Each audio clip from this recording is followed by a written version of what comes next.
Velvet Shadow. You ever walk into your own house and feel like you're the extra in someone else's life? I did. I got home earlier than she expected, and before I even set my keys down, I heard her voice in her office. Calm. Controlled. Life would be easier without him, she said into the phone.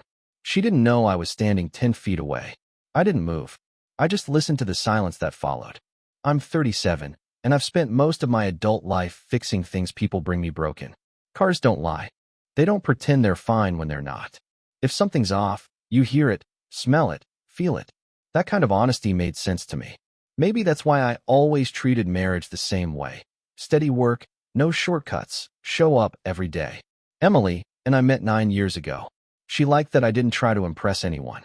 She once told me I made life feel simple in a good way. I held on to that. She worked in marketing, always moving fast, always talking about deadlines and pitches. I didn't always get her world, but I respected it. I thought she respected mine too. I don't jump to conclusions. I never have. I need facts, not guesses. That's how you survive in a shop. You diagnose before you act. I did the same at home. If something felt off, I watched before I spoke. The first shift I noticed wasn't dramatic. One morning she spent extra time getting ready. New jacket, different hair, a quick glance in the mirror she didn't usually take on normal days. When I asked if something big was happening at work, she said, just a regular morning, but her voice was too light. I didn't press. I just marked it in my mind. The changes kept coming, small enough to ignore if you wanted to, but I've learned not to ignore patterns. They always mean something. A week after that morning, she started leaving the house earlier.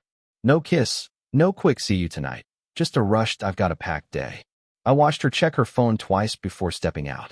She never did that unless she was waiting on someone specific. I didn't ask. I just logged it. 2 nights later, we sat down for dinner. Quiet meal, nothing special. Her phone buzzed on the table. She glanced at it, flipped it face down, and pushed it farther away. Emily never hit her screen. Not once in 9 years.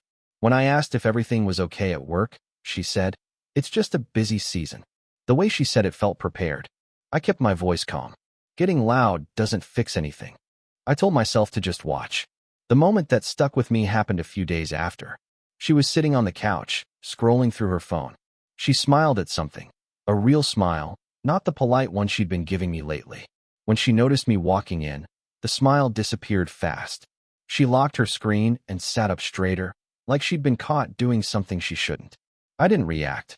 I've learned that reacting too fast makes people hide more. A minute later, she said she needed to finish something for tomorrow and went to her office. She closed the door halfway. That wasn't her routine, and I felt that shift immediately.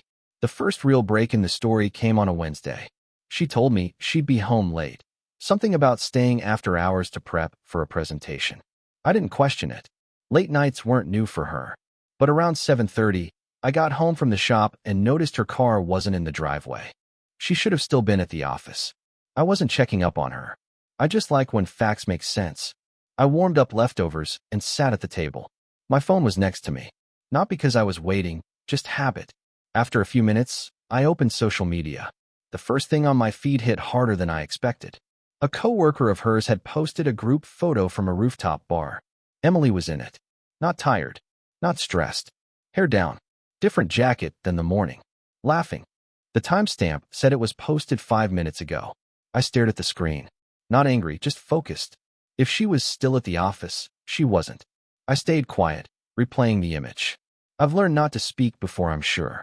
When she finally walked in almost an hour later, she held a takeout cup and looked surprised to see me awake.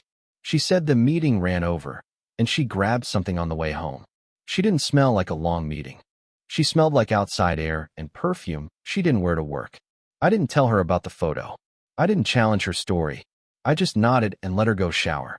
She closed the bathroom door gently. The laugh in that photo stayed in my mind long after. The next week, the part one couldn't ignore finally happened. I came home earlier than usual. Not to catch anything. I just finished a job quicker than expected and didn't feel like staying at the shop. When I walked in, the house was quiet except for a thin line of light coming from her office. The door was almost closed.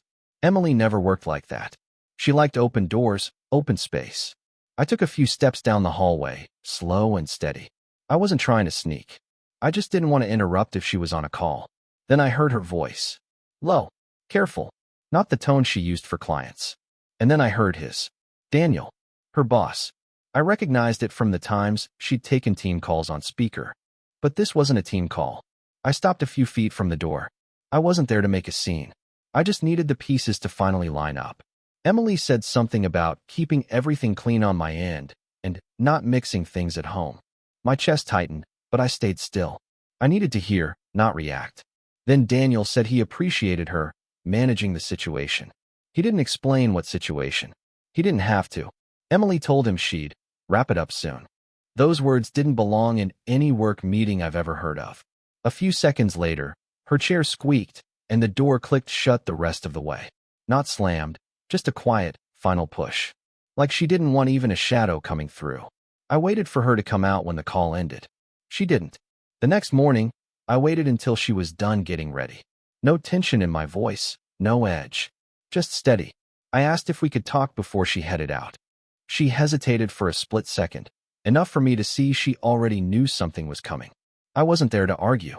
I just needed the truth to match the facts. I told her I got home early the night before. I kept it simple. I mentioned hearing her on a call with Daniel.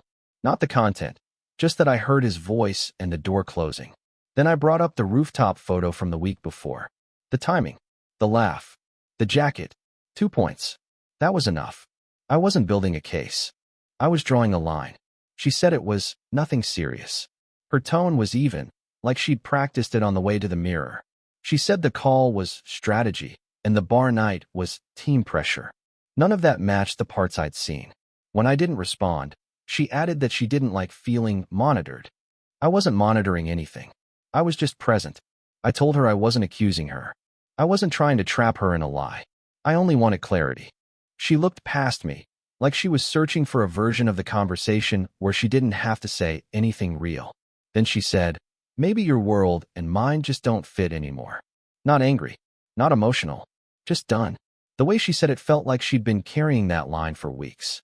And she wasn't taking it back. After that conversation, the house didn't explode. It just hollowed out. She moved through rooms like someone already half-packed in her mind. I didn't try to pull her back.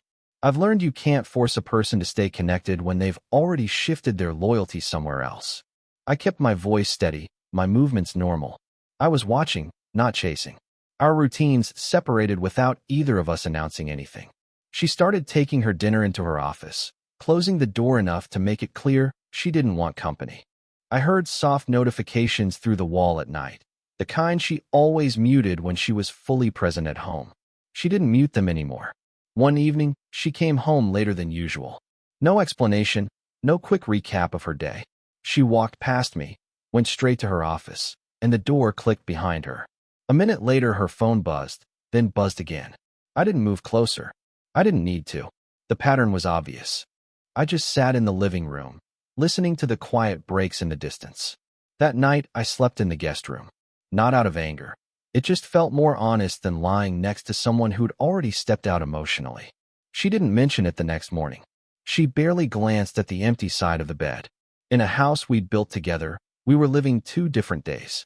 She wasn't trying to close the gap, and I stopped pretending it wasn't there. A few days later, I woke up earlier than usual. No alarm, no noise, just a clear sense that staying in the same routine wasn't helping either of us. I didn't want to fight. I didn't want explanations she wasn't going to give. I just needed my own ground back. So I started with simple steps. I moved the rest of my clothes into the guest room, folded what needed folding, hung what needed hanging. No drama, no message left behind. When Emily walked past the doorway that evening and saw my things there, she paused for a second. Her face didn't change much, but the pause was enough. She didn't ask why. She just kept walking. The next morning, I switched my schedule. Left the house early, grabbed breakfast on the way to the shop, stayed later than usual. Not to avoid her, just to stop orbiting around someone who'd already shifted out of my reach. When she texted, working late, I replied with all right. No questions. No push.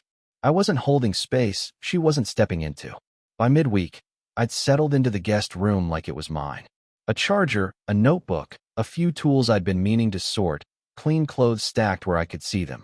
It felt more straightforward than pretending the master bedroom still belonged to both of us. Emily noticed the changes. Her eyes lingered on the guest room door longer each night. But she never said anything. And that silence told me more than any argument could. The shift I'd been expecting came at the end of that week. I got home later than usual, still in my work shirt, still carrying the smell of the shop. Emily wasn't home yet. I wasn't waiting for her. I'd stopped waiting for a while now, but the quiet felt heavier than normal. I went to the guest room, set my things down, and sat for a minute. Then my phone buzzed. A message from Lisa, one of Emily's teammates I'd met twice at company events. We weren't close. We'd barely exchanged more than polite smiles. Seeing her name pop up felt wrong immediately. She wrote, "Thought you should know. Things at work aren't as subtle as she thinks. Just look after yourself." That was it. No details. No gossip. No explanation. People don't send messages like that unless the truth has already leaked through every crack. I didn't answer. I've learned not to chase half information. But I understood the weight behind it. An hour later, Emily finally came home. She didn't see me. She walked straight to her office, dropped her bag, and powered on her laptop. I wasn't watching her. I was just passing by on the way to the kitchen when her screen lit up. A notification popped up in plain sight before the display dimmed. Daniel's name. One line underneath. "Appreciate how you handled today." Handled what? Handled who? I stood there, not moving, letting the pieces fall into place without forcing them. Emily closed her office door a moment later, slow but deliberate. And for the first time, I knew exactly what my next step was going to be. I didn't wait for morning. I didn't wait for another closed door or another late night. While she was still in her office, I packed the rest of my things. Quiet movements. No hesitation. Just essentials, clothes, documents, tools I actually needed. I didn't look toward the master bedroom. That part of the house wasn't mine anymore. When I walked through the hallway, her office door was still shut. I could hear her typing. Focused. Comfortable. Like nothing on the other side of that wall mattered. I picked up my keys from the counter. The kitchen light was off, but I didn't turn it on. I didn't need to see anything else clearly. My bag was already by the door. I moved it once, just enough to get a better grip. Before stepping outside, I set something down, her house key, right in the middle of the counter. No note. No explanation. Just the truth of it sitting there. I opened the front door without making noise, pulled it closed behind me, and walked to my truck without looking back. Thanks for listening to the story till the end. Write in the comments what you think about all this. Subscribe. More untold stories are on the way.